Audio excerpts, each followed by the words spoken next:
¡Esos terrenos son míos!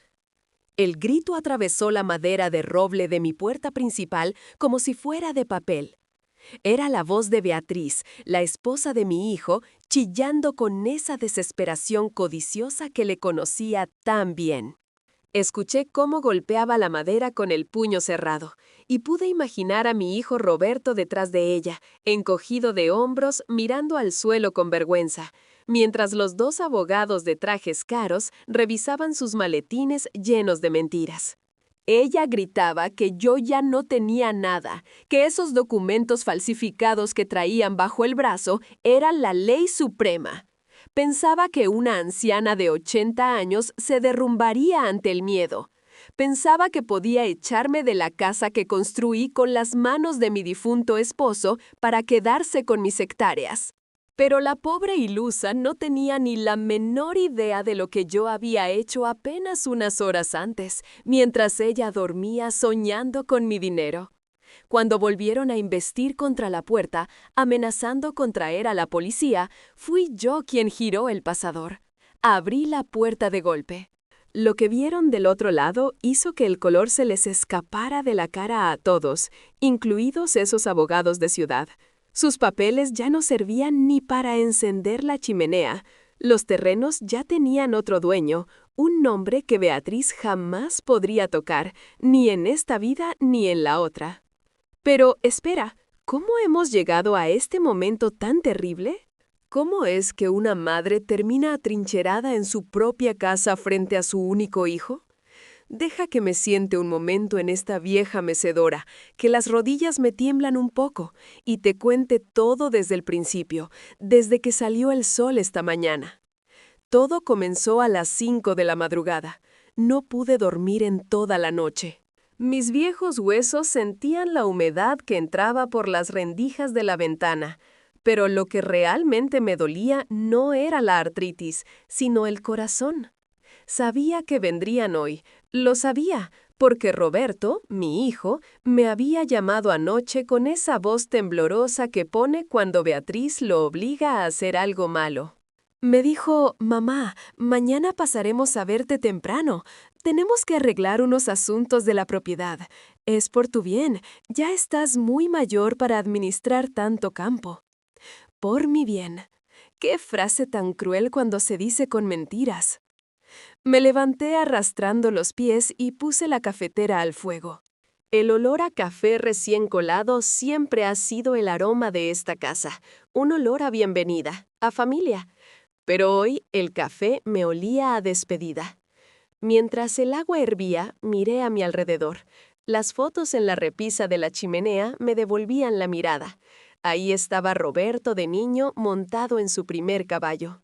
Ahí estaba mi esposo Antonio, que en paz descanse, con las manos llenas de tierra negra, esa misma tierra que ahora esa mujer quería pavimentar para vender por lotes. Pasé la mano por la mesa de madera maciza del comedor. Sentí cada muesca, cada rayón que hicimos a lo largo de 50 años de vida. No te la llevarás, Beatriz, murmuré para mí misma, y mi voz sonó ronca en la soledad de la cocina. A las 6 en punto, escuché el motor de un coche viejo acercándose por el camino de tierra. No eran ellos, no. Ellos vendrían en su camioneta nueva y brillante. Este era el sonido asmático del sedán de don Anselmo, el notario del pueblo, mi amigo de toda la vida. Le había pedido que viniera al alba. Abrí la puerta trasera y el aire frío de la mañana me golpeó la cara. Don Anselmo entró quitándose el sombrero con su maletín de cuero desgastado bajo el brazo. Tenía ojeras y cara de preocupación. «Luisa, mujer, ¿estás segura de esto?», me preguntó sin siquiera decir buenos días, mientras ponía los documentos sobre la mesa de la cocina, apartando mi taza de café. «Una vez que firmes aquí, no hay vuelta atrás. Estás desheredando a tu propia sangre en la práctica». Le serví una taza de café negro, sin azúcar, como le gusta. Me senté frente a él y lo miré a los ojos. Anselmo ha visto envejecer este pueblo, conoce los secretos de todos. Mi sangre, Anselmo, se ha vuelto agua sucia por culpa de la ambición, le dije con firmeza. aunque por dentro sentía que me desgarraba. Roberto ya no es el niño que criamos. Esa mujer le ha secado el alma. Si les dejo estas tierras, me enviarán a un asilo mañana mismo y venderán todo al mejor postor antes de que mi cuerpo se enfríe. No se trata de venganza, Anselmo. Se trata de proteger lo que Antonio amaba. Se trata de justicia. Anselmo suspiró, un sonido largo y triste, y sacó su pluma fuente. Desenroscó la tapa lentamente. El sonido del metal contra el metal me pareció un disparo en el silencio de la cocina. «Bien», dijo él, «los papeles están redactados exactamente como me pediste ayer por teléfono. La transferencia de la titularidad es inmediata. Se ha incluido la cláusula de usufructo vitalicio para ti, así que nadie puede sacarte de aquí mientras respires. Pero la propiedad ya no será de los García». Tomé la pluma. Mis dedos, deformados por los años de trabajo y la edad, apenas podían sostenerla con firmeza. Pero mi pulso no tembló al posar la punta sobre el papel. Firmé mi nombre, Luisa María Valdebenito, con la letra grande y redonda que me enseñó mi madre. Al levantar la pluma, sentí un peso gigante caer sobre mis hombros, pero al mismo tiempo, una liberación. Ya estaba hecho. «Toma esto y vete por la puerta de atrás, Anselmo», le dije, entregándole la carpeta. «Llévalo al registro en cuanto abran, que quede asentado antes de las 9. «¿Qué va a hacer tú?», me preguntó él, guardando los papeles como si fueran un tesoro frágil. «Yo me voy a quedar aquí, a esperar a mi hijo, a servirles café si es que tienen la decencia de entrar como personas y no como ladrones». Anselmo me apretó la mano con fuerza, una despedida silenciosa, y salió. Me quedé sola otra vez. El reloj de péndulo en el pasillo marcaba los segundos. Tic-tac, tic-tac. Cada segundo era un paso más cerca del desastre. Me fui a mi habitación y me quité el batín viejo. Me puse mi vestido de domingo, el azul con flores pequeñas que a Antonio le gustaba tanto.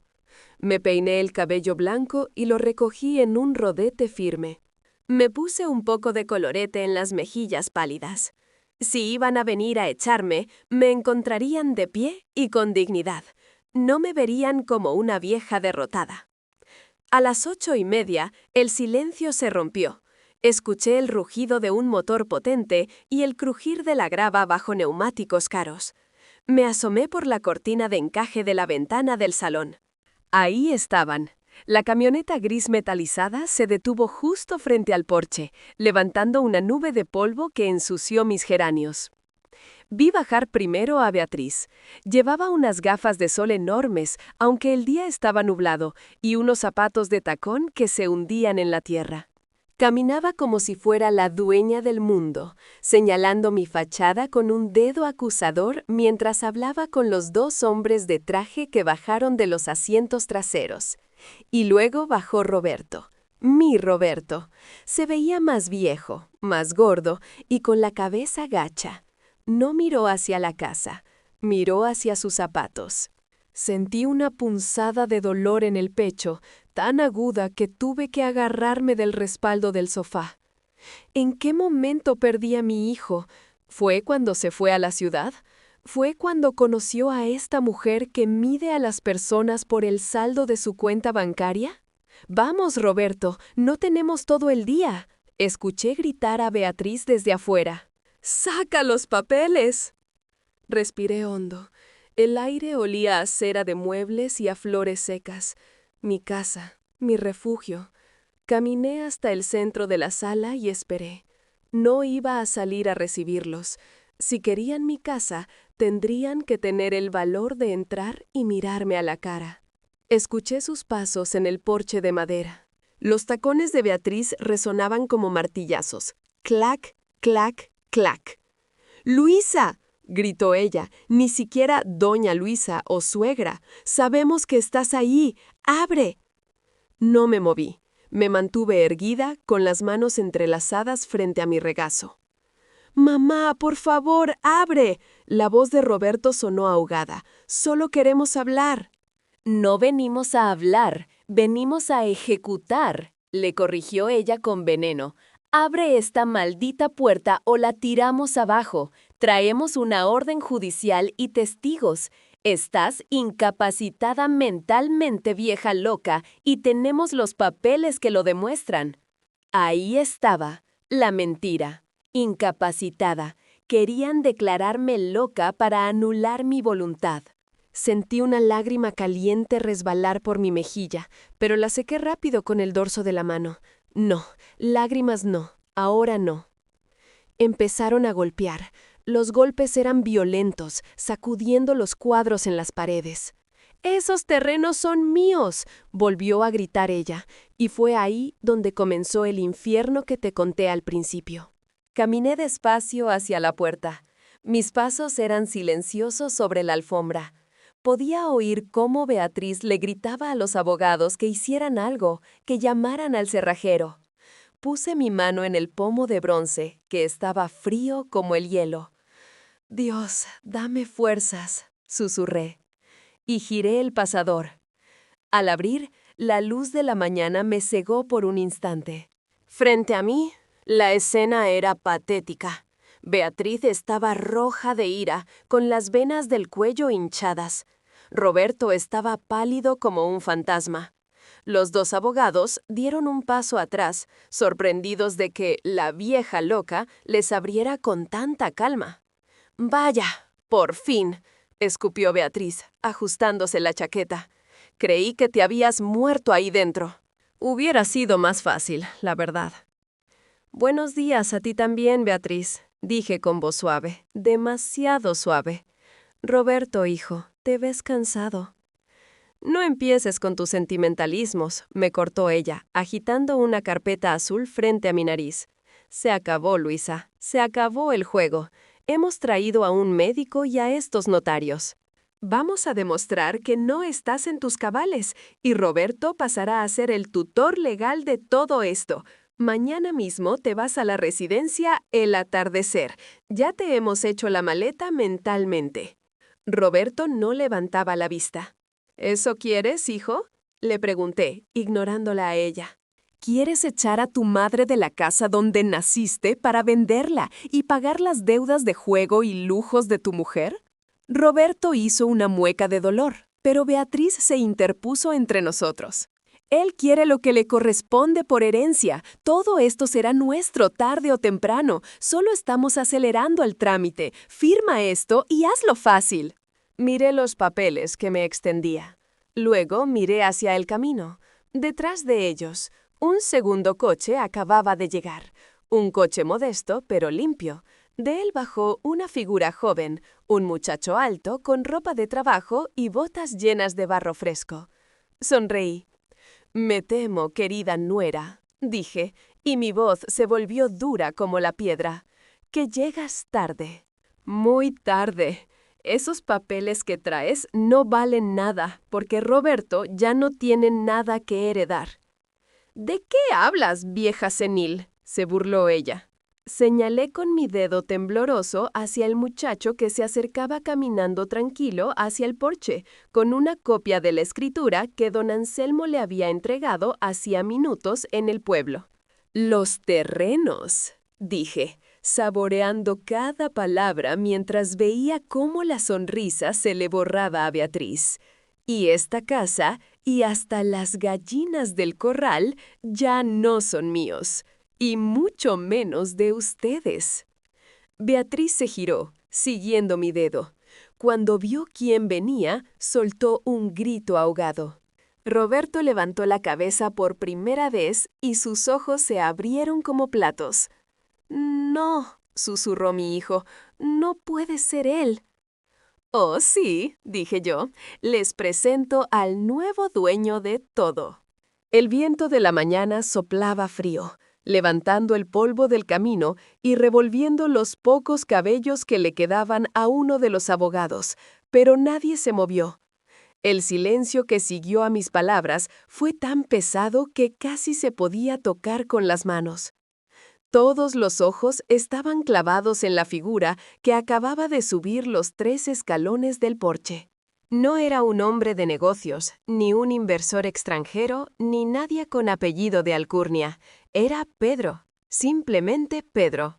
Pedro, el hijo de nuestro antiguo capataz, el muchacho que se crió corriendo entre mis maizales y que se quedó a trabajar la tierra cuando su propio padre murió y cuando mi hijo decidió que el campo olía demasiado a estiércol para su gusto refinado. Pedro venía con su camisa de franela a cuadros, esa que tiene los codos desgastados, y se quitó la gorra, con esa educación antigua que ya no se ve en estos tiempos, estrujándola entre sus manos grandes y callosas, manchadas de tierra fresca y grasa de tractor. «Buenos días, doña Luisa», dijo él con su voz grave y tranquila, ignorando por completo a la jauría de lobos que tenía a su lado. Se acercó a mí y me dio un beso en la frente, un gesto de respeto y cariño que mi propio hijo no había tenido en años. Beatriz soltó una carcajada histérica, un sonido agudo y desagradable que rompió la magia del momento. Se giró hacia Roberto buscando complicidad, pero mi hijo estaba pálido, mirando a Pedro como si estuviera viendo a un fantasma de su propia infancia traicionada. «¿Esto es una broma?», chilló ella, señalando a Pedro con desprecio, como si fuera un insecto que se hubiera colado en su fiesta. «¿Este? ¿Peón? ¿Me estás diciendo que este muerto de hambre es el dueño de las 300 hectáreas de la finca Valdebenito? Por favor, Luisa, sabía que estabas senil, pero esto es ridículo. Roberto, dile algo a tu madre. Dile que deje de jugar a las casitas con la servidumbre». Roberto tragó saliva. Lo vi intentar hablar, pero las palabras se le atragantaron. Él sabía, en el fondo de su corazón cobarde, él sabía que Pedro había sido el hijo que yo necesité todos estos años en los que él estuvo ausente. «No es ninguna broma, señora», intervino Pedro, sacando del bolsillo trasero de su pantalón un sobre doblado. Sus movimientos eran lentos, seguros, los movimientos de un hombre que no tiene nada que ocultar. Aquí tengo la copia de la escritura pública. El notario Anselmo me la entregó hace 20 minutos. Todo está registrado. La finca, la casona, la maquinaria y hasta el último árbol frutal. Todo está a mi nombre desde las 7 de la mañana. Uno de los abogados de Beatriz, el más bajito y nervioso, le arrebató el papel de las manos a Pedro con una falta de educación espantosa. Sus ojos se movían frenéticamente de izquierda a derecha, leyendo el documento, buscando el error, la trampa, el fallo legal. Yo me quedé observando su cara. Vi cómo sus cejas se juntaban, vi cómo la arrogancia se transformaba en incredulidad y luego en miedo puro. El papel le temblaba en las manos. «Señora Beatriz», murmuró el abogado con un hilo de voz, «el documento es legítimo. Tiene el sello oficial, la firma del notario, la hora de registro. Es una donación en vida con reserva de usufructo. Legalmente, la propiedad ya no pertenece al patrimonio de la señora Luisa. Ya no es herencia futura. Ya no existe nada que reclamar». Beatriz se quedó petrificada. Su rostro, cubierto de maquillaje caro, pareció agrietarse. Se volvió hacia mí con los ojos inyectados en sangre, una furia animal creciendo en su garganta. «¿Cómo has podido?», susurró primero, y luego gritó. «¿Cómo has podido hacernos esto a tu propia familia? Ese dinero era nuestro. Teníamos planes. Roberto tiene deudas. Nos has arruinado». Yo di un paso al frente. Mis piernas ya no temblaban. Sentía el calor de la presencia de Pedro a mi lado, firme como un roble, protegiéndome sin necesidad de violencia, solo con su lealtad. Miré a Beatriz a los ojos y luego clavé mi vista en Roberto. Quería que él escuchara esto. Quería que le doliera. «¿Familia?», pregunté, y mi voz salió cargada de una tristeza infinita. Familia es quien te cuida cuando tienes fiebre, Beatriz. Familia es quien viene a arreglar el techo bajo la lluvia torrencial para que no se te inunde la cocina, como hizo Pedro el invierno pasado mientras ustedes estaban de crucero por el Mediterráneo. Familia es quien se sienta a escuchar tus historias repetidas sin mirar el reloj. Ustedes no son mi familia. Ustedes son buitres esperando a que el animal caiga para devorarlo. Me acerqué a mi hijo. Olía a colonia cara y a tabaco rancio. Le toqué la mejilla, esa misma mejilla que yo besaba cuando era un bebé, y él se estremeció. Roberto, le dije suavemente, Pedro no me pidió nada. Él ni siquiera sabía lo que yo iba a hacer hasta esta mañana. Él ama esta tierra. Él conoce el nombre de cada vaca. Sabe cuándo va a llover solo con oler el viento. Tú solo ves signos de dólar en los pastizales. Tú vendiste tu alma a esta mujer y a su avaricia. Yo no te he desheredado por odio, hijo mío. Te he desheredado para salvarte de ti mismo y para salvar la memoria de tu padre. Porque si estas tierras caían en tus manos, en un mes serían cemento y olvido. Mamá, no puedes hacernos esto, gimió Roberto, y por primera vez vi lágrimas en sus ojos, pero no eran lágrimas de arrepentimiento, eran lágrimas de un niño mimado al que le han quitado su juguete. Van a embargarme la casa de la ciudad. Beatriz me dejará si no tengo el dinero. Entonces te hará un favor, respondí seca, retirando mi mano de su cara. Beatriz, al verse acorralada, perdió los estribos por completo. Se lanzó hacia mí con las manos en forma de garra, gritando insultos que ninguna dama debería conocer. ¡Vieja bruja! ¡Voy a anular eso! ¡Voy a demostrar que te manipularon! Pero no llegó a tocarme. Pedro se interpuso con una rapidez sorprendente. No la empujó. Simplemente se plantó delante de ella como un muro de piedra. Cruzó sus brazos fuertes sobre el pecho y la miró desde su altura. «Señora, le voy a pedir que se calme», dijo Pedro con voz de acero. «Ahora está usted en propiedad privada, mi propiedad. Y la señora Luisa es la usufructuaria, lo que significa que ella decide quién entra y quién sale de esta casa. Y me parece que ella no los ha invitado a tomar el té». «¡Llamaré a la policía!», chilló ella, escupiendo saliva. «Hágalo», retó Pedro. «El notario Anselmo es el hombre más respetado de la comarca y es amigo del comisario. Enséñale sus papeles falsos y veremos quién termina durmiendo en el calabozo esta noche por intento de estafa y allanamiento». El abogado de Beatriz le puso una mano en el hombro y le susurró algo al oído con urgencia. Se veía que quería irse de allí lo antes posible. Sabía que habían perdido. Sabía que yo había sido más rápida, más lista y sobre todo que había actuado movida por un amor a la tierra que ellos jamás entenderían. Beatriz se soltó bruscamente del abogado, se arregló la chaqueta con un tirón violento y me lanzó una mirada que habría marchitado las flores del jardín. «Esto no se queda así, Luisa. Te vas a arrepentir. Vas a morir sola y podrida en este agujero. Y tú, Roberto», le gritó a mi hijo dándole un empujón, «muévete, inútil, sube al coche. Vamos a buscar a un juez de verdad, no a estos pueblerinos ignorantes». Roberto me miró una última vez. Sus ojos estaban vacíos. No había rastro del niño que una vez fui a buscar al colegio, ni del joven que aprendió a montar a caballo con su padre. Solo había un hombre roto, atrapado en una vida de apariencias que él mismo había elegido.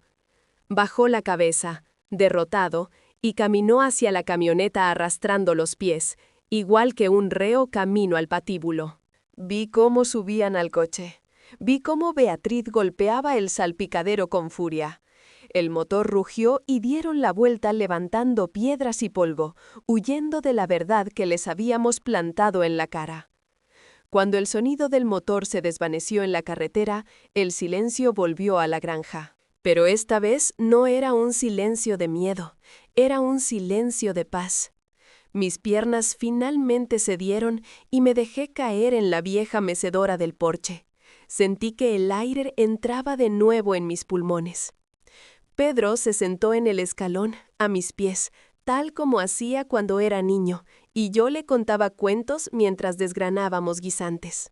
Se quitó la gorra de nuevo y la hizo girar entre sus dedos.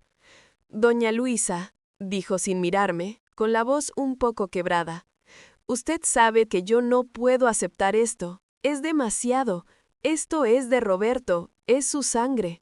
«La sangre no hace familia, Pedro, ya te lo dije», le contesté, inclinándome para poner mi mano arrugada sobre su hombro fuerte. «La tierra es de quien la ama y la trabaja. Antonio siempre quiso que tú te quedaras con el tractor nuevo, ¿recuerdas? Él te quería más que a muchos de su propia sangre. Acéptalo, muchacho, no por mí, sino por él. Y prométeme una cosa». Pedro levantó la vista. Tenía los ojos húmedos, esos ojos marrones y honestos que me recordaban tanto a la tierra mojada después de la lluvia. «Lo que sea, patrona. Prométeme que nunca dejarás que esa mujer ponga un pie aquí, y que, cuando yo me vaya, cuidarás de los rosales. Antonio los plantó para nuestro primer aniversario». «Se lo juro, doña Luisa. Por mi vida que se lo juro». Nos quedamos allí, en silencio, mirando el horizonte. El sol empezaba a romper las nubes grises, bañando los campos de un dorado pálido. Había ganado la batalla, sí, había protegido mi hogar. Pero mientras miraba el camino vacío por donde se había ido mi único hijo, sentí un dolor agudo en el pecho que ninguna victoria legal podía curar. Había salvado la herencia, pero había perdido definitivamente a mi hijo. Y esa es una herida que una madre lleva abierta hasta el día de su muerte. De pronto, el teléfono dentro de la casa empezó a sonar. Un timbrazo largo, insistente, que me erizó la piel. No era el sonido normal. Sonaba a urgencia, a malas noticias. Pedro y yo nos miramos. «¿Quiere que vaya yo?», preguntó él, poniéndose de pie. «No», dije, sintiendo un presentimiento oscuro en el estómago. «Ayúdame a levantarme». Tengo que contestar yo. Algo me dice que esto aún no ha terminado. Entré a la casa apoyada en el brazo de Pedro. El olor a café quemado seguía en el aire, recordándome la mañana tan larga que había tenido. Levanté el auricular con mano temblorosa. «Diga». «¿Señora Luisa Valdebenito?», preguntó una voz desconocida, metálica y fría. «Sí, soy yo. Le llamamos del Hospital Comarcal. Ha habido un accidente en la carretera principal, a la salida de su finca, una camioneta gris». El auricular se me resbaló de los dedos y quedó colgando del cable, balanceándose como un péndulo, mientras la voz al otro lado seguía hablando, pero yo ya no escuchaba nada más que el latido ensordecedor de mi propio corazón. Esas palabras, que Beatriz había gritado con tanta soberbia minutos antes, todavía parecían flotar en el aire frío de la mañana, pero ahora suenan ridículas. Ella había llegado con sus 2 abogados de trajes brillantes y documentos falsos, convencida de que podía pisotearme y quedarse con mis tierras, pero no sabía, la pobre ilusa, lo que yo había hecho apenas unas horas antes con el notario. Cuando intentaron romper la puerta, la abrí yo misma. Lo que vieron del otro lado hizo que todos se quedaran helados, como estatuas de sal. Sus papeles ya no valían nada. Los terrenos ya estaban a nombre de alguien que jamás podrían tocar, alguien a quien el dinero sucio no podía comprar. El viento de la mañana soplaba fuerte, levantando remolinos de polvo en el camino y revolviendo los pocos cabellos que le quedaban a uno de los abogados, pero nadie se movió. El silencio que siguió a mi revelación fue tan pesado que casi se podía tocar con las manos, espeso como la niebla en invierno. Todos los ojos, Los míos, llenos de lágrimas contenidas, y los de ellos, llenos de espanto, estaban clavados en la figura que acababa de subir los 3 escalones del porche de madera vieja. No era un hombre de negocios, ni un inversor extranjero, ni nadie con apellido de alcurnia. Era Pedro, simplemente Pedro. Pedro, el hijo de nuestro antiguo capataz, el muchacho que se crió corriendo entre mis maizales con las rodillas raspadas y que se quedó a trabajar la tierra cuando su propio padre murió. El mismo muchacho que se quedó a mi lado cuando mi hijo Roberto decidió que el campo olía demasiado a estiércol para su gusto refinado y se marchó a la ciudad. Pedro venía con su camisa de franela a cuadros, esa que tiene los codos desgastados por el uso, y se quitó la gorra con esa educación antigua que ya no se ve en estos tiempos, estrujándola entre sus manos grandes y callosas, manchadas de tierra fresca y grasa de tractor. «Buenos días, doña Luisa», dijo él con su voz grave y tranquila, ignorando por completo a la jauría de lobos que tenía a su lado. Se acercó a mí despacio, haciendo crujir las tablas del suelo, y me dio un beso en la frente, un gesto de respeto y cariño tan puro que sentí cómo el corazón me volvía a latir con fuerza. Mi propio hijo no me había besado así en 10 años. Beatriz soltó una carcajada histérica, un sonido agudo y desagradable, como de vidrio rompiéndose, que destrozó la calma del momento. Se giró hacia Roberto buscando complicidad, pero mi hijo estaba pálido, con la boca entreabierta, mirando a Pedro como si estuviera viendo a un fantasma de su propia infancia traicionada. «¿Esto es una broma?», chilló ella, y su voz temblaba de rabia.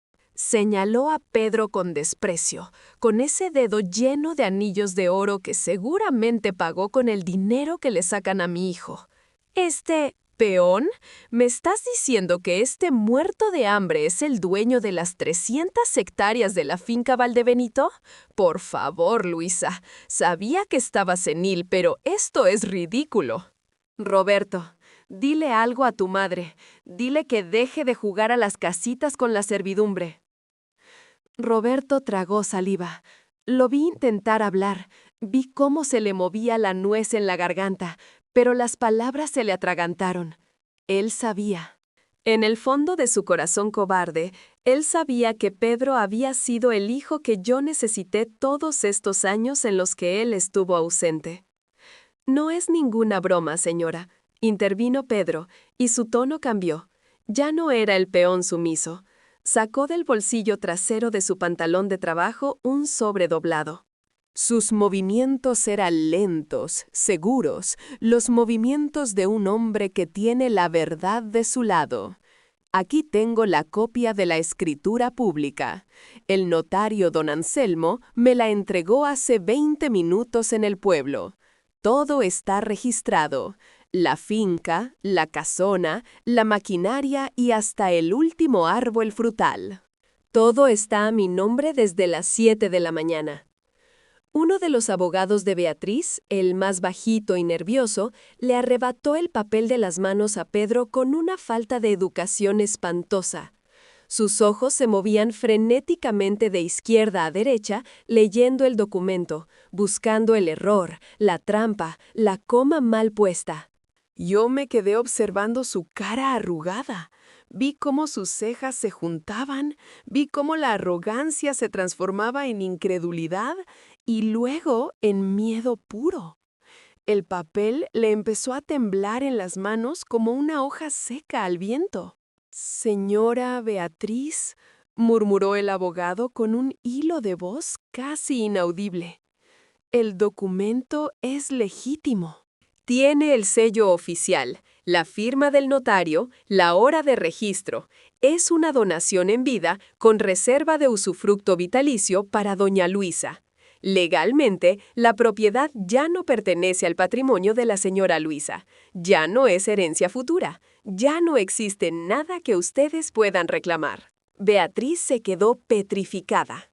Su rostro, cubierto de capas de maquillaje caro, pareció agrietarse como una máscara de porcelana barata.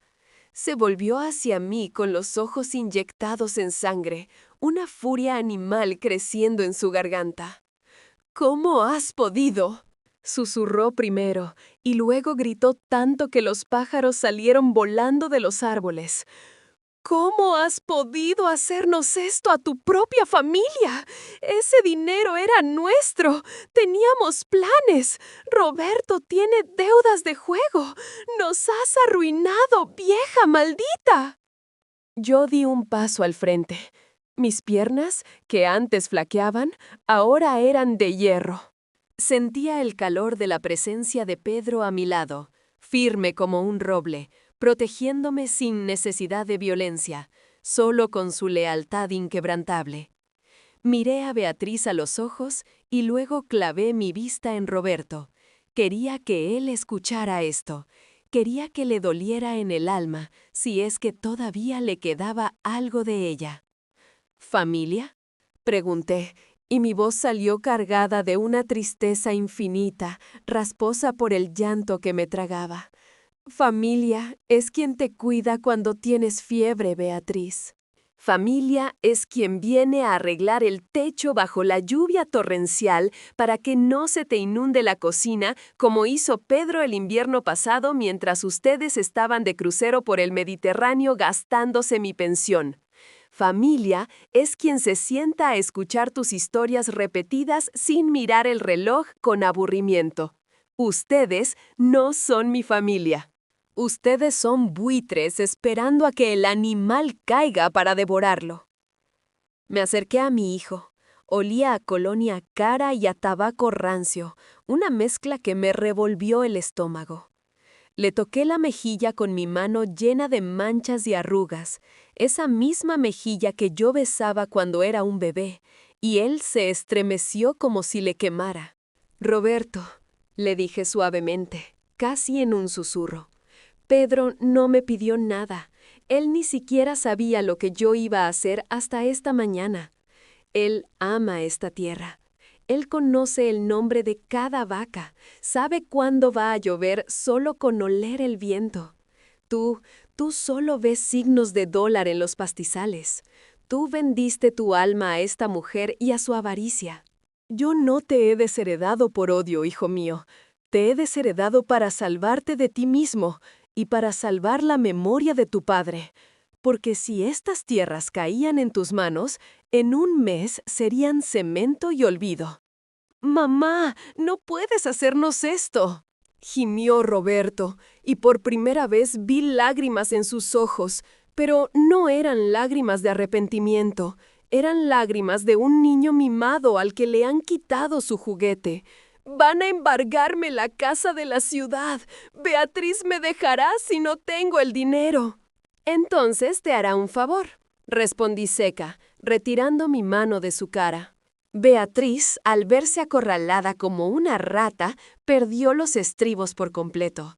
Se lanzó hacia mí con las manos en forma de garra, con las uñas pintadas de rojo listas para hacerme daño, gritando insultos que ninguna dama debería conocer. «¡Vieja bruja! Voy a anular eso. Voy a demostrar que te manipularon. Te voy a matar». Pero no llegó a tocarme. Pedro se interpuso con una rapidez sorprendente para su tamaño. No la empujó, simplemente se plantó delante de ella como un muro de piedra. Cruzó sus brazos fuertes sobre el pecho y la miró desde su altura, con una serenidad que daba miedo. «Señora, le voy a pedir que se calme», dijo Pedro con voz de acero, baja y peligrosa. «Ahora está usted en propiedad privada, mi propiedad, y la señora Luisa es la usufructuaria, lo que significa que ella decide quién entra y quién sale de esta casa, y me parece que ella no los ha invitado a tomar el té. ¡Llamaré a la policía!», chilló ella, escupiendo saliva al hablar. «Hágalo», retó Pedro. «El notario Anselmo es el hombre más respetado de la comarca y es compadre del comisario. Enséñale sus papeles falsos y veremos quién termina durmiendo en el calabozo esta noche por intento de estafa y allanamiento de morada». El abogado de Beatriz le puso una mano en el hombro y le susurró algo al oído con urgencia, tirando de ella hacia atrás. Se veía que quería irse de allí lo antes posible. Sabía que habían perdido. Sabía que yo, la vieja loca, había sido más rápida, más lista y, sobre todo, que había actuado movida por un amor a la tierra que ellos jamás entenderían.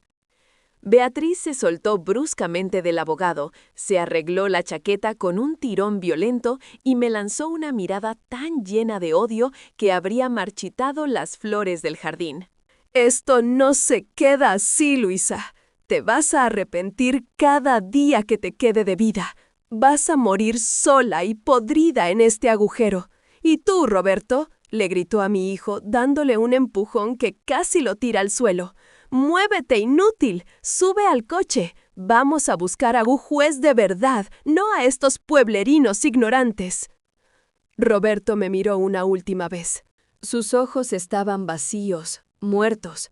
No había rastro del niño que una vez fui a buscar al colegio, ni del joven que aprendió a montar a caballo con su padre. Solo había un hombre roto, atrapado en una vida de apariencias que él mismo había elegido.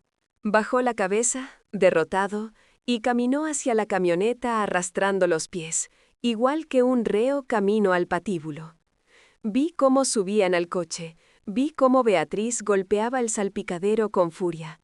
El motor rugió y dieron la vuelta bruscamente, levantando piedras y polvo, huyendo de la verdad que les habíamos plantado en la cara. Cuando el sonido del motor se desvaneció en la carretera, el silencio volvió a la granja. Pero esta vez no era un silencio de miedo, era un silencio de paz, aunque teñido de amargura. Mis piernas finalmente cedieron, como si me hubieran cortado los hilos que me sostenían, y me dejé caer en la vieja mecedora del porche. Sentí que el aire entraba de nuevo en mis pulmones, pero dolía. Pedro se sentó en el escalón, a mis pies, tal como hacía cuando era niño, y yo le contaba cuentos mientras desgranábamos guisantes en las tardes de verano. Se quitó la gorra de nuevo y la hizo girar entre sus dedos nerviosos. «Doña Luisa», dijo sin mirarme, con la voz un poco quebrada, «usted sabe que yo no puedo aceptar esto. Es demasiado. Esto es de Roberto, es su sangre, es su herencia. Yo solo soy un trabajador». «La sangre no hace familia, Pedro, ya te lo dije», le contesté, inclinándome con dificultad para poner mi mano sobre su hombro fuerte. La tela de su camisa estaba caliente por el sol. «La tierra es de quien la ama y la trabaja. Antonio siempre quiso que tú te quedaras con el tractor nuevo, ¿recuerdas? Él te quería más que a muchos de su propia sangre. Acéptalo, muchacho, no por mí, sino por él. Y prométeme una cosa». Pedro levantó la vista. Tenía los ojos húmedos, esos ojos marrones y honestos que me recordaban tanto a la tierra mojada después de la lluvia. «Lo que sea, patrona, lo que usted mande. Prométeme que nunca dejarás que esa mujer ponga un pie aquí, y que cuando yo me vaya, cuidarás de los rosales. Antonio los plantó para nuestro primer aniversario, y no quiero que se sequen». «Se lo juro, doña Luisa, por mi vida que se lo juro». Nos quedamos allí, en silencio, mirando el horizonte.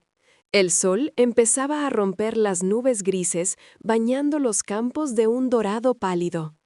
Había ganado la batalla, sí, había protegido mi hogar.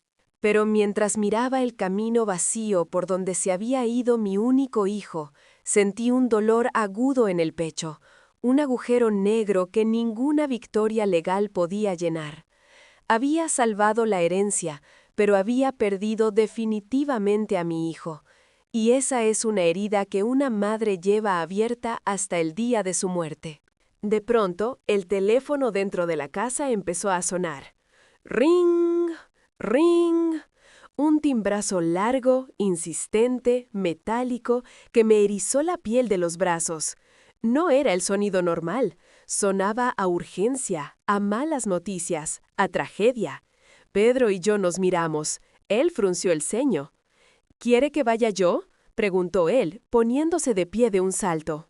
No, dije, sintiendo un presentimiento oscuro en la boca del estómago, como si hubiera tragado piedras. Ayúdame a levantarme. Tengo que contestar yo. Algo me dice que esto aún no ha terminado. Entré a la casa apoyada en el brazo de Pedro. El olor a café quemado de la mañana seguía en el aire, recordándome la discusión, los gritos. Caminé hasta la mesita del recibidor y levanté el auricular negro con mano temblorosa. ¿Diga?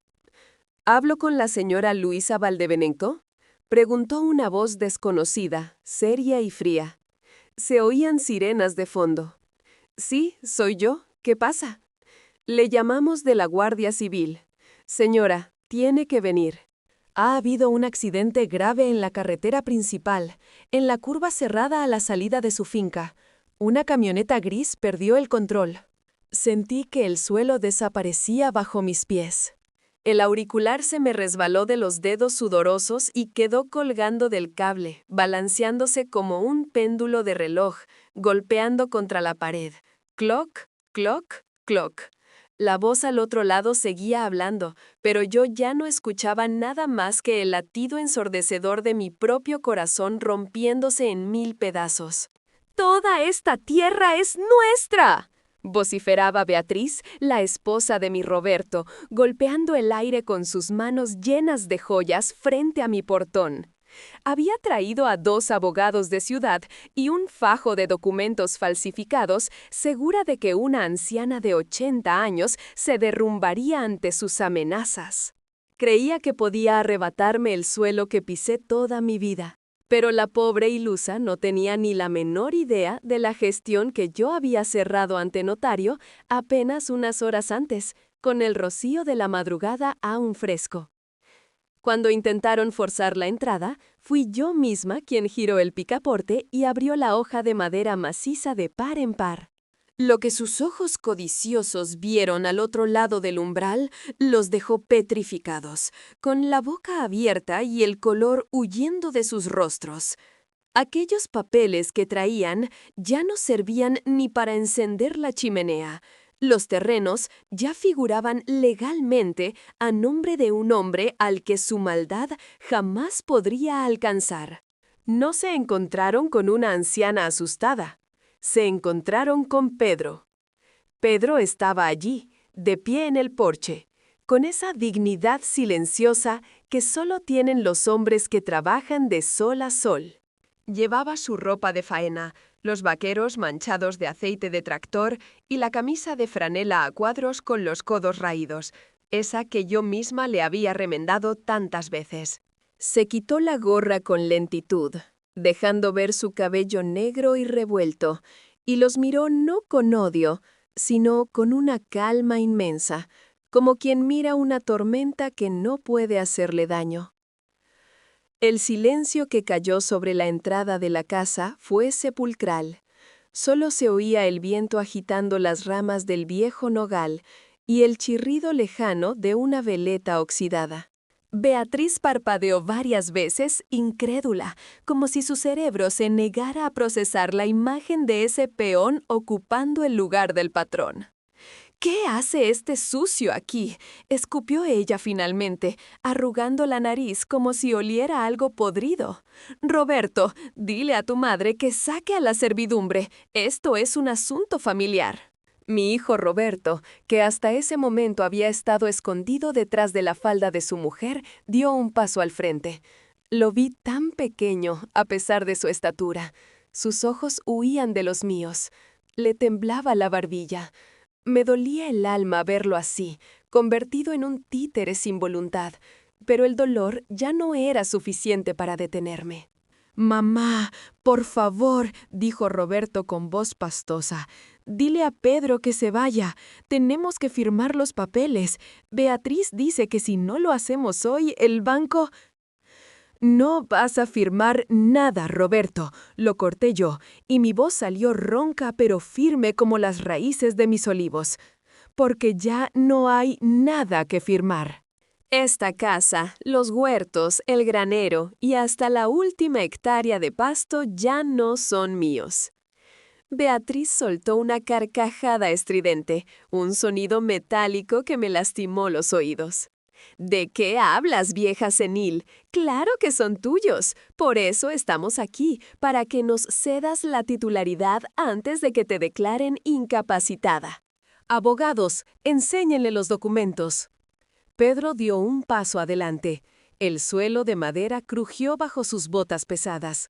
Sacó del bolsillo trasero de su pantalón un sobre doblado, humilde, sin sellos dorados ni carpetas de cuero. «Disculpe, señora», dijo Pedro con su voz grave, profunda. «Doña Luisa dice la verdad». A las 8 de la mañana, ante el notario don Anselmo, se formalizó la escritura. La propiedad completa de la finca Valdebenito ha sido transferida. ¿A quién?, gritó Beatriz, con los ojos inyectados en sangre, avanzando como si quisiera morderlo.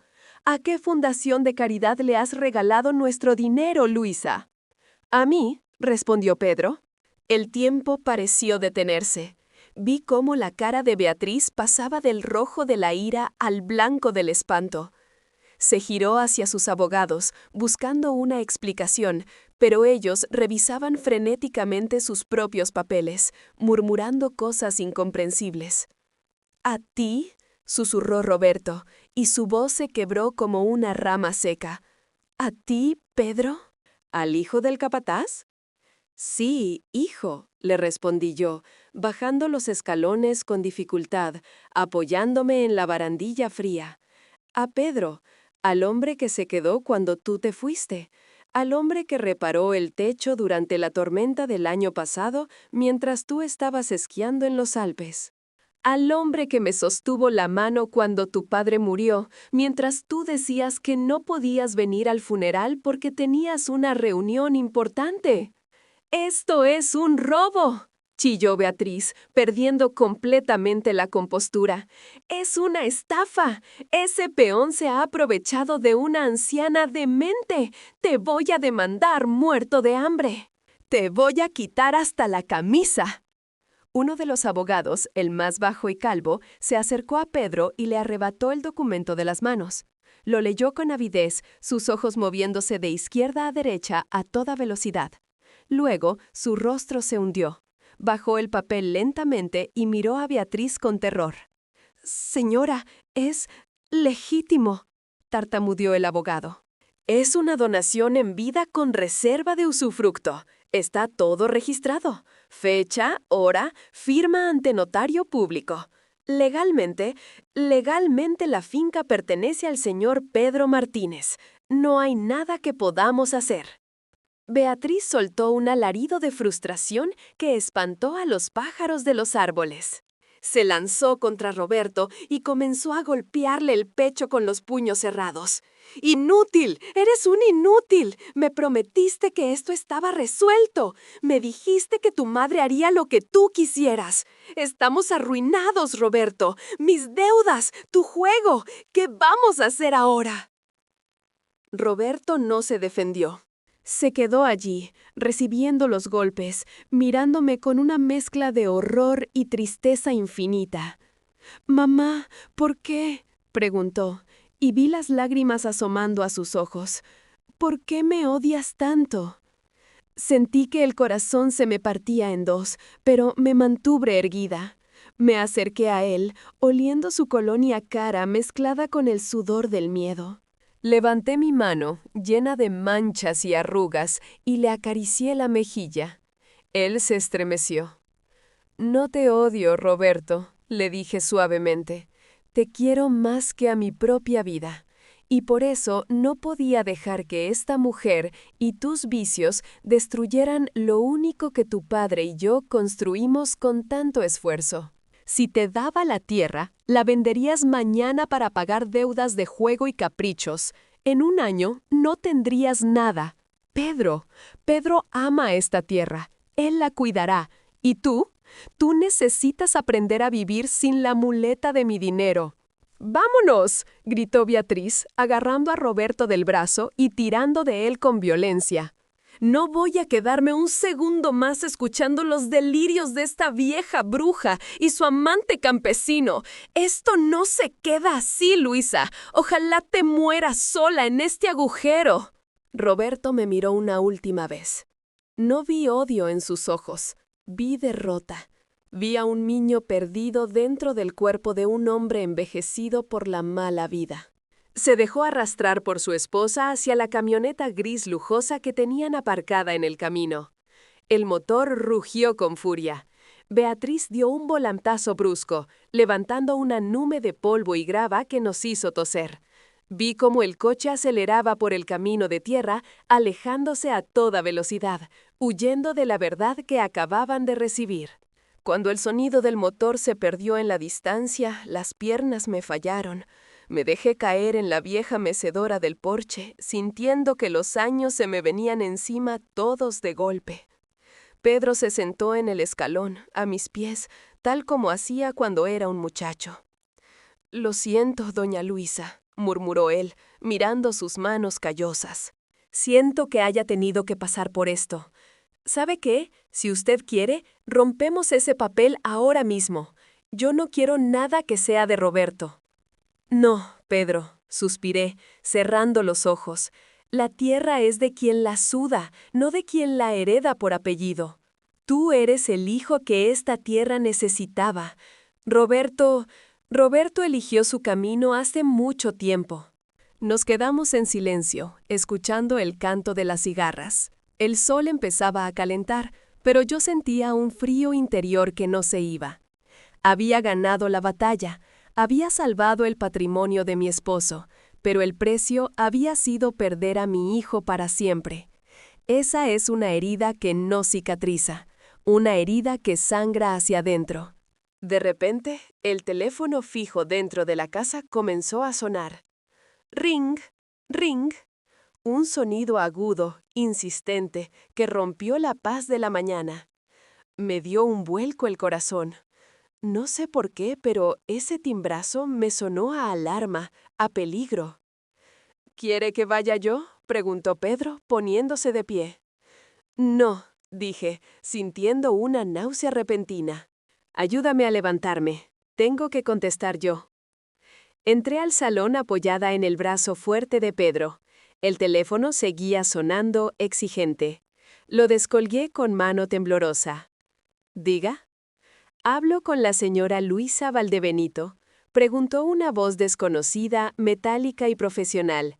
Se oían ruidos de sirenas y radios de fondo, un caos lejano. «Sí, soy yo». «¿Quién habla?» «Señora, le llamo de la Guardia Civil de Tráfico. Lamento informarle que ha habido un accidente muy grave en la curva de salida de su finca hace apenas unos minutos. Una camioneta gris, matrícula de la capital, ha perdido el control debido al exceso de velocidad y se ha salido de la calzada». El mundo se detuvo. La voz de la gente seguía hablando, explicando detalles sobre un barranco, sobre los servicios de emergencia, pero yo ya no escuchaba. El auricular se resbaló de mis dedos sudorosos y quedó colgando del cable, balanceándose como un péndulo macabro, golpeando suavemente contra la pared de madera. Mis rodillas cedieron y, si no fuera por Pedro que me sostuvo en el aire, habría caído desplomada al suelo. Todo se volvió negro a mi alrededor, excepto por una única y terrible certeza. El destino acababa de cobrarme la factura más cara de mi vida. Pedro me sostuvo antes de que mis huesos golpearan la madera del suelo. Sentí sus brazos fuertes, esos mismos que cargaban sacos de pienso como si fueran plumas, rodeándome con una delicadeza temblorosa, como si yo fuera de porcelana a punto de quebrarse. No recuerdo haber gritado, pero mi garganta ardía como si hubiera tragado brasas. Todo se volvió una nebulosa de voces lejanas y zumbidos. Oí a Pedro gritar mi nombre, pidiendo ayuda a un Dios que esa mañana parecía haber estado mirando hacia otro lado. Pero yo solo veía la cara de mi Roberto cuando era pequeño, la primera vez que se raspó las rodillas corriendo por el patio. No sé cómo llegamos al hospital. Tengo lagunas de ese viaje en la vieja camioneta de Pedro. Recuerdo el traqueteo del motor, el olor a gasoil y polvo, y la mano de Pedro apretando la mía sobre la palanca de cambios, tan fuerte que me hacía daño. Pero ese dolor era lo único que me mantenía atada a la tierra. La sala de espera olía a desinfectante barato y a miedo. Es un olor que se te mete en los pliegues de la ropa y no sale nunca. Me senté en una silla de plástico naranja, fría y dura, con el bolso apretado contra el pecho. Pedro no se sentó. Caminaba de un lado a otro, haciendo crujir sus botas en el suelo de linóleo, pasándose la mano por el pelo una y otra vez. Cuando salió el médico, supe la verdad antes de que abriera la boca. Tenía esa mirada de disculpa profesional, esa postura de quien trae una carga demasiado pesada. Se quitó las gafas y buscó a alguien más joven con la mirada, pero solo estábamos nosotros, una vieja campesina y su capataz. «Lo siento mucho, señora Valdebenito», dijo, y su voz sonó hueca. El impacto fue frontal contra el guardarraíl y luego cayeron por el desnivel. Murieron en el acto. No sufrieron. No sufrieron. Eso dicen siempre, como si el fin de una vida pudiera ser indoloro. Asentí lentamente, no porque aceptara sus palabras, sino porque no me quedaba aire para discutir. Beatriz, con su ambición desmedida, y mi Roberto, con su debilidad crónica, se habían ido juntos, atados el uno al otro hasta el final, consumidos por la misma prisa que los llevó a huir de mi casa. Quise llorar, pero las lágrimas se me habían secado por dentro. Me sentí vacía, como una cáscara de nuez sin fruto. Había protegido la tierra así. Los papeles del notario estaban firmados y sellados. La finca estaba a salvo de las garras del banco y de la codicia de Beatriz. Pero el precio, Dios mío, el precio había sido mi propia sangre. Pedro se derrumbó en la silla de al lado, escondiendo la cara entre sus manos grandes y callosas. Lo oí sollozar, un sonido ronco y profundo, el llanto de un hombre que rara vez llora. Él había querido a Roberto como a un hermano, a pesar de todo, a pesar de los desprecios, a pesar de la distancia. «Vámonos a casa, Pedro», susurré, poniéndome de pie con un esfuerzo que me hizo crujir las articulaciones. Aquí ya no hay nada que hacer. El regreso a la finca fue en un silencio sepulcral. Ya había caído la noche y la oscuridad se tragaba los campos que tanto habíamos defendido. Al entrar en la casa, el silencio me golpeó. Ya no era un silencio de paz, era un silencio de ausencia. La taza de café de Roberto seguía en la mesa, con el pozo seco en el fondo. La vi y sentí una punzada tan aguda en el pecho que tuve que apoyarme en el marco de la puerta. Pedro entró detrás de mí, cerró la puerta y se quedó allí, con la gorra en la mano, mirando al suelo. «Doña Luisa», empezó a decir, con la voz rota, «esto no está bien. Esos papeles, esa escritura que firmamos esta mañana, tiene que romperla». Me giré lentamente para mirarlo. La luz amarilla de la lámpara del recibidor le marcaba las ojeras y la tristeza infinita en sus ojos. «¿Qué dices, muchacho?» «Que no puedo quedarme con esto», dijo él, levantando la vista suplicante. «Parece que se lo robé. Parece que por mi culpa pasó esto. Si yo no hubiera aceptado, si usted les hubiera dado lo que pedían, ellos no habrían salido corriendo. Estarían vivos». Me acerqué a él.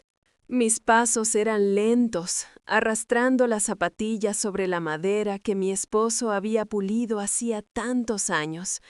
Le tomé las manos, esas manos rudas de trabajar la tierra, y se las apreté con la poca fuerza que me quedaba. «Escúchame bien, Pedro Martínez», le dije, mirándolo fijamente a los ojos. «Tú no mataste a nadie. La avaricia mató a Beatriz. Y la falta de carácter mató a mi hijo. Ellos eligieron subirse a ese coche. Ellos eligieron conducir con rabia. El destino ya estaba escrito en la curva de esa carretera, y no fuiste tú quien trazó la línea. Pero la gente hablará, patrona. Dirán que me aproveché. Que hablen, corté tajante, sintiendo que la antigua Luisa, la matriarca de hierro, volvía a emerger de entre las cenizas del dolor. Que hablen hasta que se les seque la lengua. La gente del pueblo no sabe lo que es amar esta tierra como tú y yo la amamos. La gente no vio cómo cuidaste a Antonio en sus últimos días, ni cómo has levantado la cosecha tú solo cuando las heladas casi nos arruinan. Solté sus manos y caminé hacia la ventana. Afuera, la luna iluminaba los olivos, plateados y eternos. Roberto. Mi pobre Roberto, suspiré, y esta vez sí, una lágrima solitaria resbaló por mi mejilla, caliente y salada. Él nunca fue de aquí, Pedro. Su corazón estaba en la ciudad, en el juego, en las luces falsas. Si le hubiera dado la tierra, la habría vendido la semana que viene. Y entonces, cuando se gastara el dinero, se habría muerto igual, pero se habría muerto pobre, solo y sin raíces. Al menos ahora descansa con sus padres. Me giré hacia Pedro. Él seguía allí, parado como un poste, pero sus hombros habían bajado un poco. Tú eres mi familia ahora, Pedro. Tú y esta tierra. Es lo único que queda. No me dejes sola. No ahora. Pedro asintió, se secó los ojos con la manga de la camisa y se puso la gorra, no por falta de respeto, sino por costumbre, como quien se pone la armadura para seguir la batalla. Nunca, doña Luisa. Mientras yo respire, a usted no le faltará nada. Y a estos campos tampoco. Se lo juro por la memoria de don Antonio. Y por la de don Roberto. Le pedí que se fuera a descansar a la casita del capataz, pero sabía que no dormiría. Yo tampoco. Me senté en mi mecedora, frente a la ventana, y me envolví en el chal de lana que tejí hace 20 años. La casa crujía con el viento nocturno. Cerré los ojos y pude verlos a todos. A mi Antonio fumando su pipa en el porche, a Roberto de niño corriendo tras las gallinas y a Pedro, joven y fuerte, aprendiendo a podar los rosales. La vida es un ciclo extraño y cruel. Había luchado con uñas y dientes para que la herencia no se perdiera, para que el legado sobreviviera. Y lo había logrado. La tierra estaba segura. Los árboles seguirían dando fruto. Pero mientras el viento aullaba afuera, agitando las ramas como brazos desesperados, comprendí la amarga verdad de mi victoria. Había salvado el legado, sí, pero no tenía a quien entregárselo más que al viento y a un hombre que, aunque lo merecía más que nadie, llevaba otro apellido. Miré mis manos viejas sobre mi regazo. Estaban vacías. Mañana habría que organizar un entierro. Mañana tendría que elegir la ropa con la que enterrar a mi único hijo. Mañana tendría que enfrentarme a las miradas y a los susurros. Pero eso sería mañana. Hoy solo quedaba la tierra, inmóvil, silenciosa, indiferente a nuestras tragedias. Ella era la única que siempre ganaba. Ella era la única que se quedaba cuando todos los demás nos íbamos. Respiré hondo, llenando mis pulmones con el aire frío que se colaba por las rendijas. Olía a tierra mojada y a jazmín nocturno. Olía a vida, a pesar de la muerte. Descansa, hijo mío, susurré a la oscuridad. Ya no tienes deudas. Ya nadie te exige nada. La mecedora se movió suavemente hacia atrás y hacia adelante. Cric, crac, cric, crac. El sonido era como un latido constante en la noche vacía. Me quedé allí, velando mi propia soledad, sabiendo que al amanecer, Pedro estaría ahí para abrir el portón y trabajar los campos. Y mientras hubiera alguien que amara la tierra, mi historia, nuestra historia, no se la llevaría el viento del todo.